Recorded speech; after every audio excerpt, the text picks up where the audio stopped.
Q2 2025 economic growth profile for Asia. We got Vietnam coming in at 8%, China at 5%, Indonesia 5%, Malaysia, Singapore, the US is at 2%, South Korea is at 0.5%, Thailand also at 2%. Yeah, I mean, obviously, if a country is super developed already, the growth is going to slow down. Vietnam is not as developed as the US or South Korea, right? So it kind of makes sense. But what's interesting is Thailand. You know, Thailand, I guess you can say, is a little bit more developed than Vietnam, not for long though, because of the, you know, all the economic numbers. This is an interesting thing to look at. Well, Thailand sort of had its boom in the 1990s when the rest of Southeast Asia, for lack of a better word, was like almost in chaos or shambles or coming out of chaos. And yeah, And Thailand really had its act together at that time. until the 1997. Right. And then until then, like, I guess you would say that Thailand's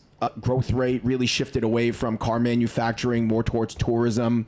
But now Malaysia and Vietnam and Indonesia, they're starting to get a tech sector. And tech is where sort of the globe is shifting. Yeah. But some people did say that Vietnam's 8% rate is partially due to China's China plus one supply chain. Right. Meaning that a decent amount of some of the, you know, industries in Vietnam are maybe through back channels owned by China. Right, because China might probably open those industries in Vietnam to avoid the U.S. tariffs kind of thing, right? Right. But I guess what I'm saying is Thailand might not get the same boost of Southeast Asia right now because it already had its boost. Right. What's interesting is that Singapore is 4%, and Singapore is a very developed economy. GDP per capita wise, it's ranked number 3 or 4 or something like that in the entire world, right? For a country that is economically developed and the growth rate is 4%, that is very impressive. Right, because you're already at the peak and you're still pushing higher. Yeah.